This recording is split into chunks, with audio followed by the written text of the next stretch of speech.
On y est, bravo, bravo Macron. Après le manque d'électricité, nous avons maintenant la pénurie d'essence. Olivier Véran affirme qu'il n'y a pas de pénurie d'essence. Mais il n'y a pas de pénurie, ça c'est un point qui est important. Il suffit de sortir de chez soi pour voir le contraire. Ainsi, pour ma part, j'ai une station-service pas très loin de chez moi. Eh bien, elle est fermée, il n'y a plus d'essence. Je suis allé voir une seconde station-service. Eh bien, elle est fermée, il n'y a plus d'essence. Je suis allé dans une troisième station-service. Il y a de l'essence, mais il manque du SP95.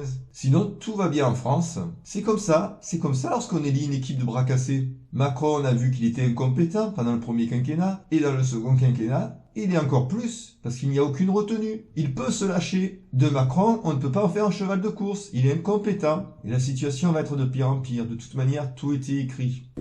Quindi l'idea che non ci siano limiti, una onnipotenza già prevista nel bambino ma maggiormente sviluppata nell'adulto e un senso interiore di narcisismo che non è sbagliato definire addirittura maligno.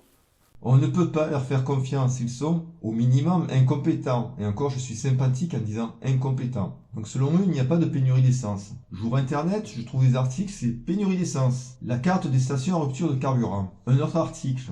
Pénurie, comment trouver de l'essence près de chez vous? Encore un autre article. Carburant, comment trouver les stations approvisionnées près de chez vous? Encore un autre, tension sur l'essence. Les transports de carburant pourront circuler ce week-end. Et un dernier, alors celui-ci, je ne m'y attendais pas. Carburant, la police peut-elle vérifier ma jauge d'essence? Il se trouve en effet que certains policiers ont vérifié la jauge d'essence des automobilistes. On croit vraiment être dans la 4e dimension. C'est un sacré film. Aucun scénariste ne pouvait prévoir ça. Sauf Macron, le Mozart de la finance, qui est en train de couler complètement ce pays. Avec ce gouvernement et ce président de la République, tout est faux. Tout est irréel. Il y a des gens qui ont voulu voter pour cet homme-là. On les a prévenus, mais non, ils ont voté pour lui. Et voilà le résultat, l'incompétence au pouvoir. Et encore une fois, je suis très poli et même sympathique lorsque je parle d'incompétence, parce que il y a bien d'autres mots pour qualifier ce triste personnage.